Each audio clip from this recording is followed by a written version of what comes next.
All right.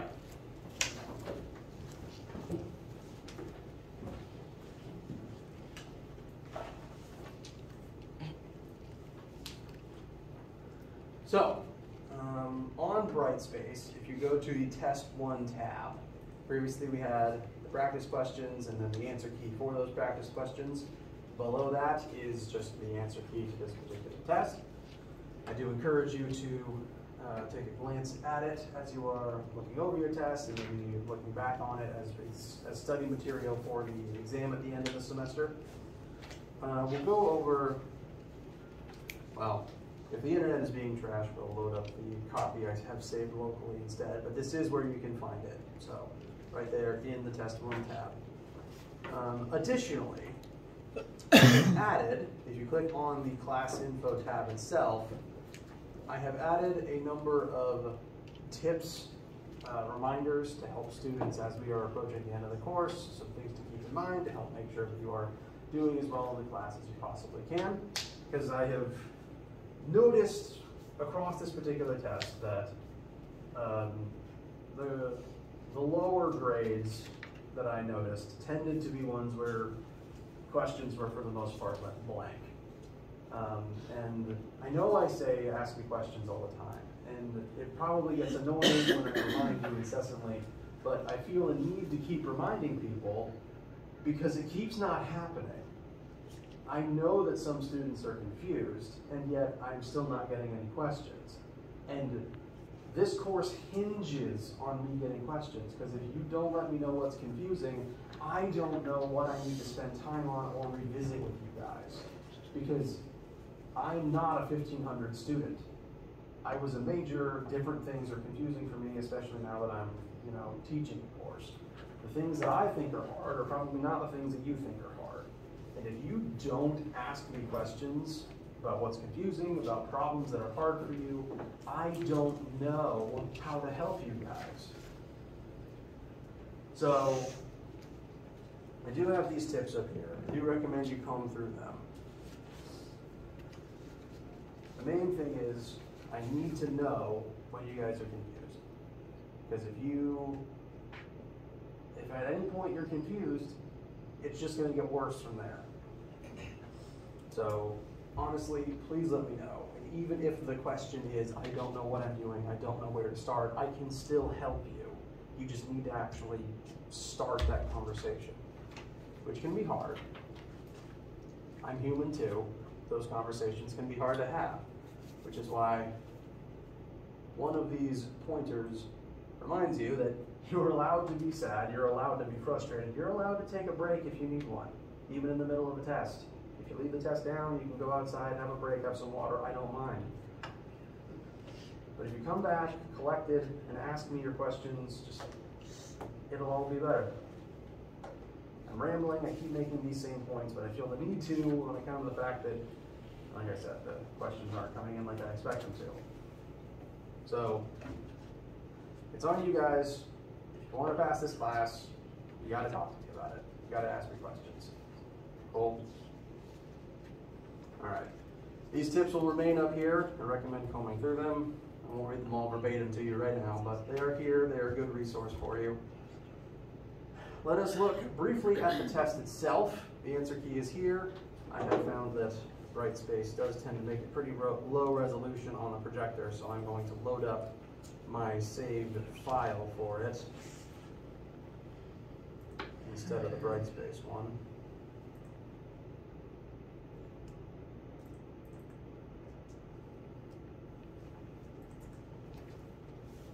And we'll just briefly look over the test itself, and I'll make some points about specific questions and specific issues that I encountered while grading known. First page is where I kept count of all of the points. This is a new tactic for me, and I'm probably going to keep revising the way that I do this. But at least for this test, I put all of the individual points and minuses on the first page, so that you can just glance at them. On individual questions, I marked through something that was incorrect, but the point values are all reported on the front. And on the answer key itself, I tried to note how many points each part of a question was worth, just for your own bookkeeping.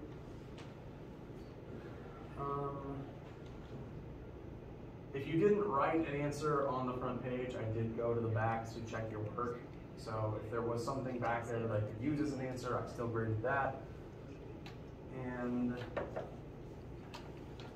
looking at each question specifically, briefly for a second. Actually, let's just look at.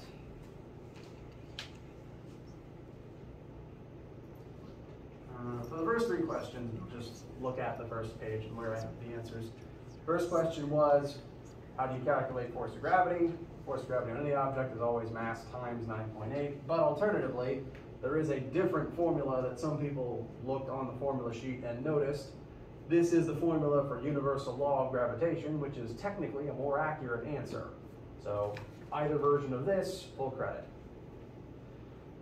Question 2 was asking which of these statements were Newton's laws of motion, and then to number them accordingly. Of these 5 statements, only 3 of them were laws of motion.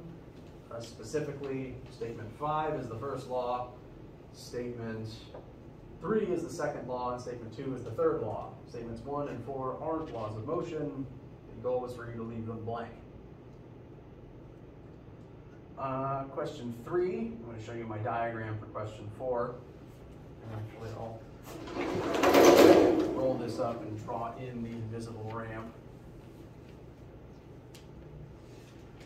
Box sitting on a ramp, the forces acting on it are gravity, which is always straight down. Even on a ramp, gravity points straight to the center of the earth at all times. Normal force is always perpendicular to the surface creating it, so it will be off at an angle. And the force of friction, the way that I drew this, if you mirrored your ramp, then I graded accordingly. You didn't have to orient it exactly like this. If this object is sitting still on a ramp, then it's in danger of sliding down, which means that the force of friction to oppose that motion would have to point up the ramp. However you oriented your ramp, friction has to point up it. Question 3 was creating that diagram. Question 4 was about using it to find the coefficient of static friction. This was static friction because the goal is to keep the object in place. And most of the points here were for utilizing in some way, shape, or form the formula for force of friction, friction equals normal force times mu, and the triangle that we use to relate gravity, normal force, and the summation force down the ramp together for incline questions. Additional point for noting that you needed static friction, and one last point if you did all of that and got the correct final answer. Getting that actual final numerical answer is not the most important part. You could do everything wrong except that last step and only lose 1 point. So you could do everything right but that last step and still get 90% of your points. The main thing I was looking for was knowing that you had to use this formula and this technique. So keep that in mind.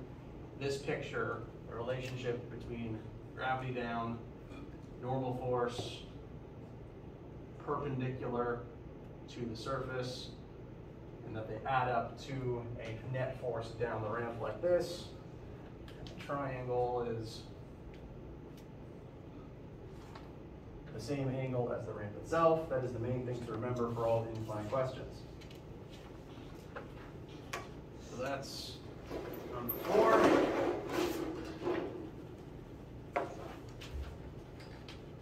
Number 5 was a projectile motion question. This one was a little unique in that we're launching and landing above where we start. Typically we do land beneath where we start. The main things to start this question on the process to get full credit is, since you're launching at an angle, you need to divide your initial velocity up into its x and y components. Because it's a 40-degree angle, the x should be bigger than the y. Then the first thing you're asked is how much time before the tomato hits the ground. The path it follows should look something like this. In order to determine time, we usually have to examine the y-axis because gravity is what determines hang time. Looking at said y-axis, we're going to use formula 3. We get points simply for writing down the formula. And start filling in relevant y-axis variables. Specifically for velocity, initially you want to plug in the y component of your initial velocity. And for delta y, you actually want to plug in the positive change in height, because we're going to end above where we started in this specific question. If you would put it as negative, because most of our questions we end below where we started, if you put in negative, no matter what numbers followed, that was only -1 point. If you put in specifically positive 1.43 on the left side, which would become a negative 1.43 when you bring it over to the right, and the y component, and gravity for negative gravity, specifically for acceleration, you would approach a point where you would need to use the quadratic formula, in which case you would solve it and get 2 times. If you did start with a negative delta y, you would get different times, but again, I only took off 1 point for that for the entire question. So if that was the one mistake you made, and both your answers from that point on are off from what I have on the key, that's fine, you only lose 1 point. If you work this the way that I intended, you would actually get 2 positive times for this one. So another part of the question is choosing which of the 2 you needed to use. The reason we get 2 positive times this time is because those times represent when in time the object would be at this final height. And technically, it crosses that threshold on its way up, and then again as it lands. So the smaller time is when it's in the air passing the cliff.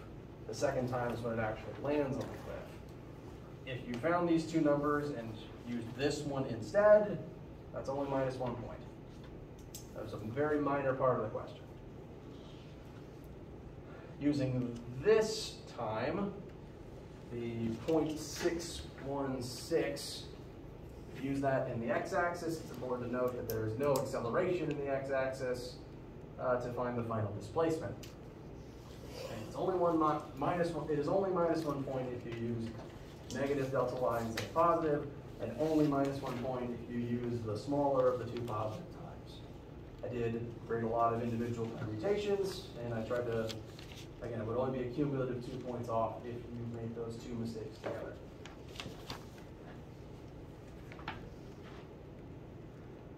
Any questions so far about the first 5 questions of the test? All right.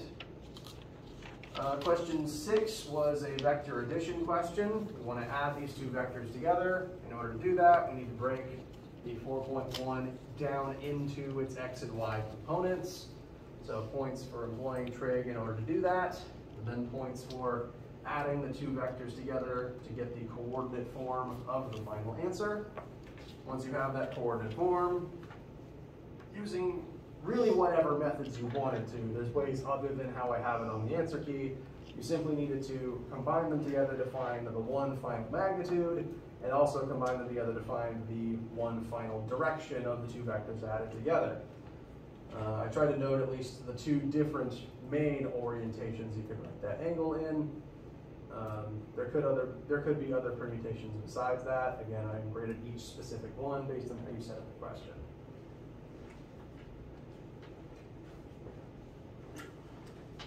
The main thing to note here is that this was a vector addition question. Note that we added the 2 two-dimensional vectors, at least on my key, I added the 2 two-dimensional vectors together like this. You can't just add 44.1 to 98.2 directly, because these vectors are not in the same axis. They are not even perpendicular to one another, so you can't use the Pythagorean theorem until you go through this step first. Number 7 was a tension question, and very specifically, this was a net force equals 0 question, because for a sign to be hanging in place, it can't be accelerating. That means it needs to be in equilibrium. All the forces on it need to add up to 0. I did give points individually for getting specific tension answers completely correct. So if you listed one answer completely correct, you got all the points for that part, regardless of how you got there. I also tried to label them T1, T2, and T3. T1 is supposed to be this bottom row. It's supporting the weight of the sign, so the T1 specifically needs to be equal to the weight of the sign. I show that here. Specifically, the forces on the sign add up to 0. Force of gravity plus T1. T1 must equal the same as the sign weight. Once you know that piece of information, you want to look at the net force on this point, both in the x-axis and the y-axis. The two x forces present will be T2 and the x component of T3. T2 will end up being the same number as T1, coincidentally. In the y-axis, you'll have T1 and the y component of T3, and T3 itself will be the only tension that is a different number of the three, because it's kind of on an angle. Its two x and y components need to be the same as the other two, but that means its hypotenuse will be bigger. Number 8 was a multi-parter, and each individual part was worth about 5 points. I graded very heavily for all the partial credit work within each individual part. This one probably wound up being longer than I intended. I apologize for that. I might revisit my grade system for this one as we get near the end of the semester. I encourage you to look through each individual part. Main things to note are that part A was a conversion. Bless you. I did try to list simplified conversions within the question for people to use. Some people went to the back of the formula sheet and used the longer official conversions. I counted either version of those as correct. Do just note, if you didn't get the conversions right, do note how I found them. Part B was kinetic energy. Just want to use the kinetic energy formula with your newly converted metric velocity, specifically, and the total mass of both objects together because they're moving as one.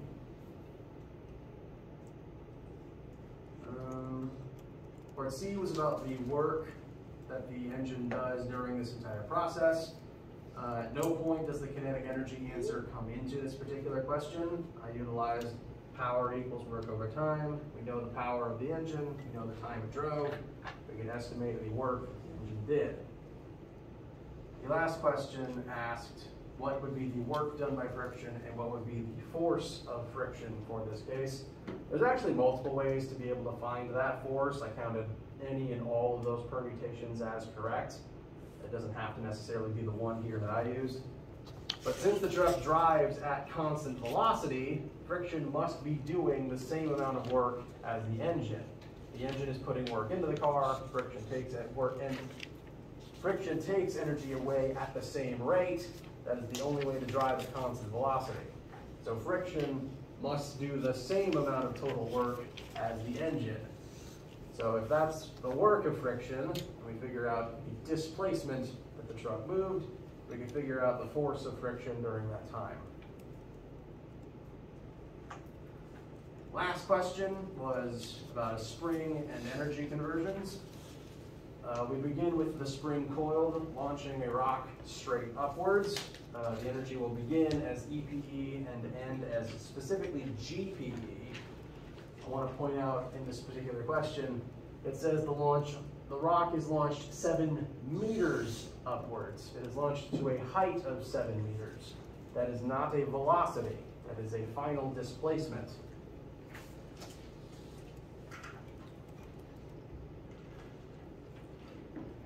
As a tip, I do recommend students write down specifically what each number is in the sidebar. There's a reason that when we work a question on the board, I will list and label all of the numbers over here so that I don't accidentally misuse one of them. Energy will begin as EPE and end as GPE. We can use this to find the spring constant of the spring, and that is the first part of the question. Second part of the question is analyzing the rock's kinetic energy and momentum as soon as it is launched from the end of the spring itself. There's a couple different ways you could have gone about this. Ultimately, the energy that the kinetic energy it gains would be equal to the energy it gains from the spring. Alternatively, it'd be equal to the eventual GPE it would rise to. So you would use either method to find that kinetic energy. Once you have that kinetic energy, you can use it to determine velocity. I actually saw some other creative methods for finding velocity here. So good job to you guys. There's multiple ways to answer this question. Once you have that velocity, plug it into the momentum formula to find the rock's momentum. This question specifically, be aware of units, because the rock's mass was given in grams, you did need to use kilograms. And again, be aware of what each number actually means. For instance, I think I saw several students use 7 meters as a velocity. That is a displacement, there is a difference. Additionally, some people use the 7 meters as the springs compression, which that is also not the intended use of it. The spring is compressed by 5 centimeters, which also did need to be converted to meters first. I'm probably rambling at this point, but that is my answer key for this test. Again, some questions have multiple ways to find the correct answer. So if you got full credit and yours doesn't completely match mine, I am saying that your work is okay. And again, I recommend looking over this as you're studying for the exam in about a month's time. That exam will include material from this test. Obviously, the questions won't be exactly the same, but I do encourage you to review them. How do you guys feel?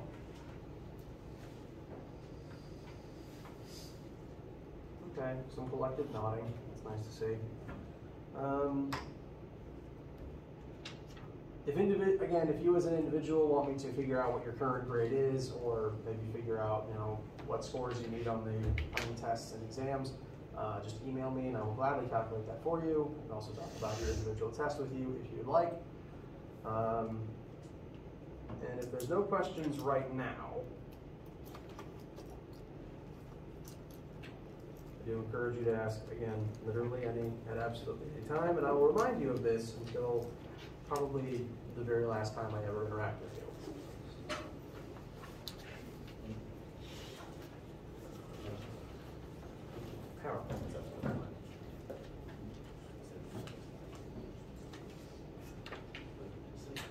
If there's no questions right now, then I want to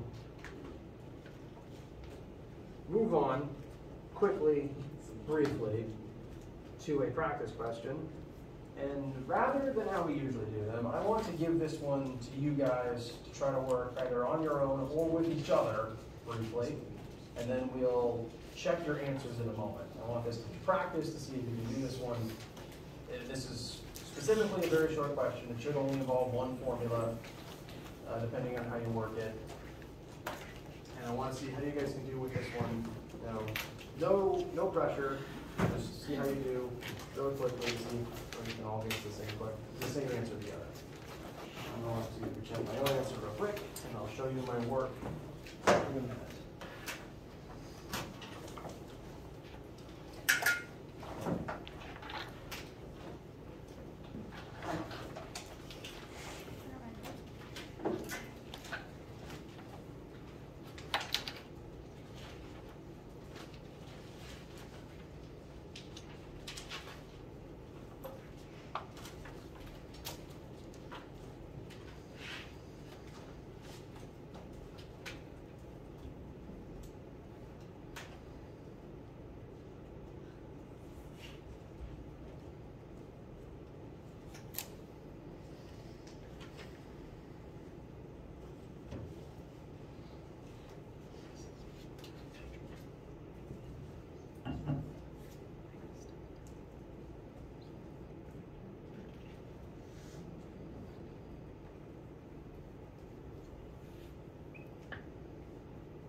final answers or if we forget it.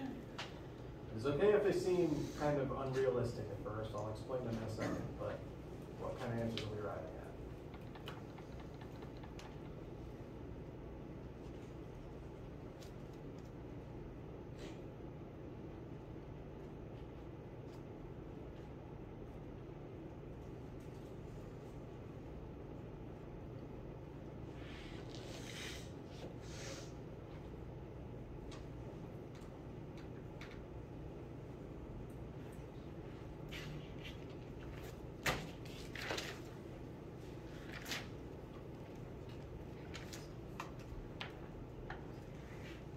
Alpha, but I don't know what to do after that. Alpha. Okay. Huh? Yes. The angular acceleration? Yes. Okay. I think. Maybe not. What formula did you use? The FC equals MAC. All right. So that formula, which is a fantastic place to start, FC equals M times AC. That AC isn't alpha, that is centripetal acceleration, which is one of the steps in how I would do this particular question. So is that what you calculated? All right, so this is centripetal acceleration. That's not technically alpha.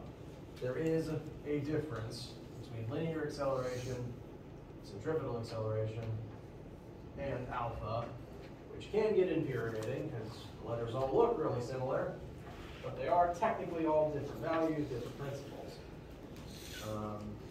The number that you would have found then is specifically centripetal acceleration, which is exactly what you would need to find for this particular question. Because as this jet begins turning, in order for it to turn, there must be some centripetal force acting on it to cause a centripetal acceleration, which will cause it to begin changing its direction. I mentioned that some real existing force has to act as the centripetal force. In the case of a jet turning like this, specifically the same air resistance and lift that keeps the jet in the air in the first place would act as the centripetal force for this case. Notice that when a jet turns, it usually literally banks and tilts in midair, and that tilting changes the angle of the lift forces, such that some of them now point towards the center of its turning radius. Aeronautics is a very complicated field, especially how each individual part of the plane works. So specifically, the force in this question, 17,000 newtons, is at least somewhat repurposed lift force that now points to the center of what's going to become a very big turning radius. That will be the centripetal force acting on the jet. We know the jet's mass. We can find centripetal acceleration.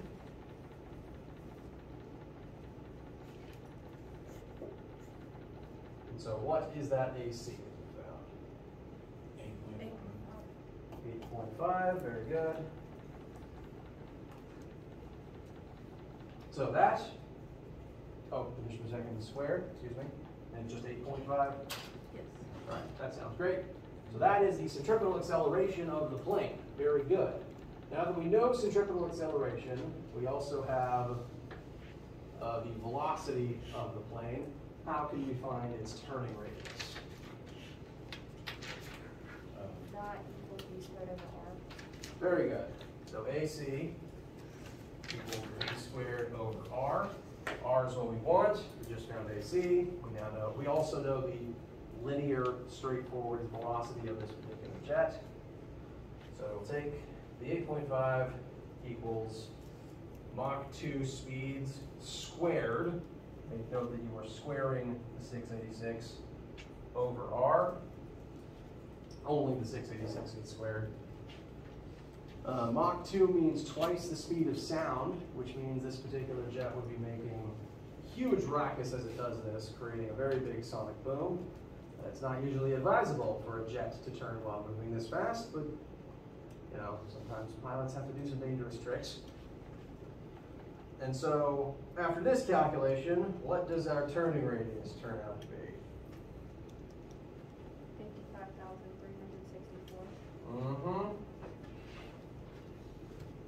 and that is in meters.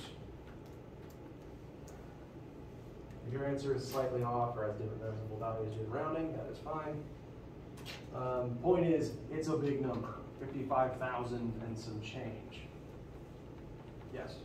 Couldn't we use the formula from lab yesterday with the, because I didn't calculate using acceleration.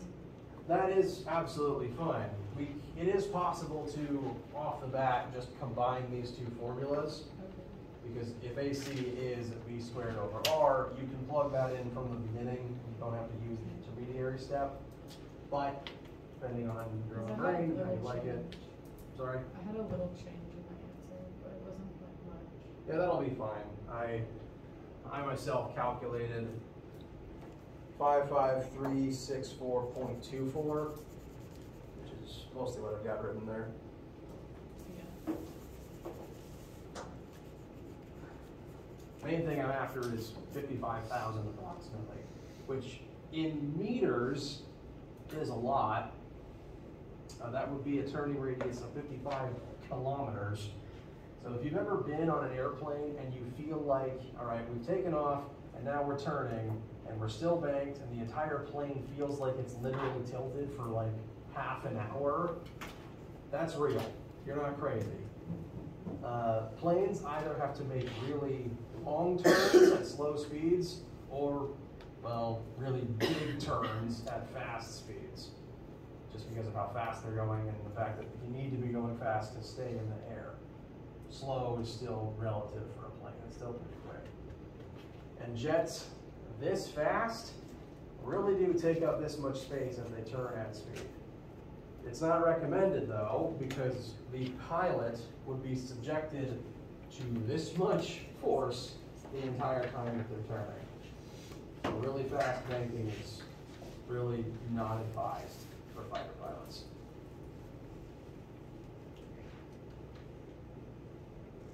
Flying is mechanical flight is a really wondrous thing, but all the numbers that go into it and all the dangers of it really do put into perspective. Humans probably weren't meant to fly.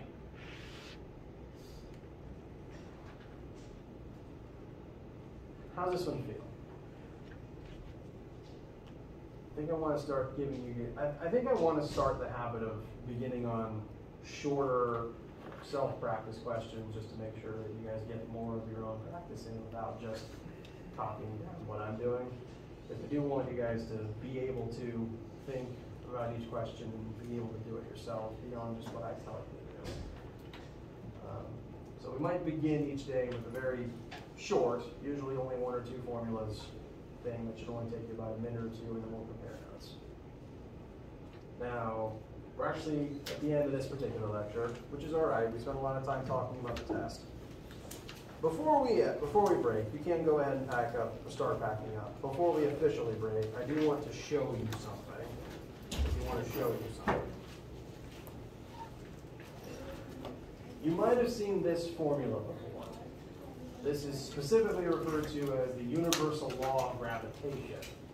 And in the past, when we've calculated the weight of an object on Earth, we've actually been using a radically simplified version of this. This is the big official way of calculating the gravity between literally any 2 objects, which could include the gravity between the 2 markers on my desk. Because all objects with mass, no matter how big or small, technically exert gravity on all other objects with mass. And this is the formula you would use to calculate that. We'll talk more about why that's important next time.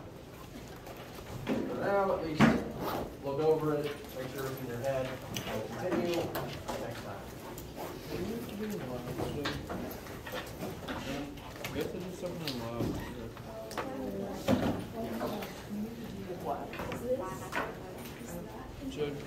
What does inoculate mean? Like